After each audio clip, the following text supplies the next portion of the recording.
আওয়ামী লীগ সরকার পতনের পর আর কোনো দলের ভেতরে যাতে স্বৈরাচারী মনোভাব না জাগে এ লক্ষ্যে কাজ শুরু করেছে ডক্টর মোহাম্মদ ইউনূসের নেতৃত্বাধীন অন্তর্বর্তীকালীন সরকার।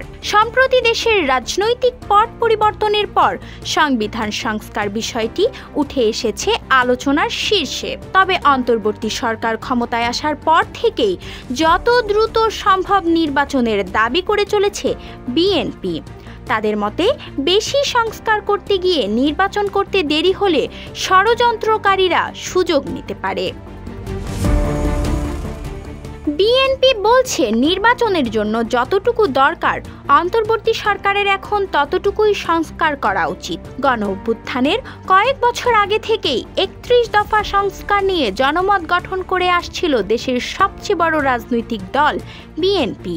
অন্তর্বর্তীকালীন সরকার সংস্কারের জন্য আরও কমিশন গঠন করলে সেখানে প্রস্তাবনাও দেবে দলটি। বিএনপির স্থায়ী কমিটির সদস্য হাফিজ উদ্দিন আহমেদ বলেছেন, শেখ হাসিনার চলে যাওয়া মানে 50% সংস্কার হয়ে গেছে। এবার দেশের সংবিধান সংস্কারে একগুচ্ছ প্রস্তাব করেছে বিএনপি। এ নিয়ে কয়েক দফা বৈঠকের পর প্রস্তাবনাগুলো চূড়ান্ত করেছে দলটি। বিএনপির মতে ক্ষমতা ধরে রাখতে সংবিধানকে নিজের মতো বানিয়ে নিয়েছিল আওয়ামী লীগ সরকার। এখন একটি গণতান্ত্রিক সংবিধান চায় বিএনপি। বিএনপির স্থায়ী কমিটির বৈঠকে সিদ্ধান্ত নেওয়া হয় ২৫ নভেম্বরের মধ্যে অধ্যাপক আলী রিয়াজের নেতৃত্বাধীন সংবিধান সংস্কার কমিশনের কাছে প্রস্তাবনা দেওয়ার। প্রস্তাবনার মধ্যে সাম্য, মানবিক মর্যাদা ও ন্যায্য বিচারকে সংবিধানের মূলনীতি হিসেবে চায় দলটি। একই সঙ্গে দ্বিকক্ষ বিশিষ্ট সংসদ, রাষ্ট্রপতি প্রধানমন্ত্রীর ক্ষমতার ভারসাম্য এবং তত্ত্বাবধায়ক সরকার ব্যবস্থা ফিরিয়ে আনার সুপারিশ করা হবে বলে জানা গেছে।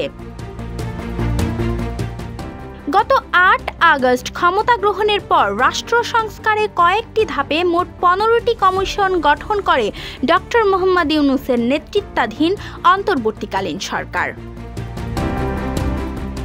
রাষ্ট্রবিজ্ঞানী ও লেখক আলী রিয়াজের নেতৃত্বাধীন সংবিধান সংস্কার কমিশন সকল রাজনৈতিক দলকে লিখিতভাবে সংবিধান সংস্কারের প্রস্তাব পাঠাতে অনুরোধ জানিয়েছেন।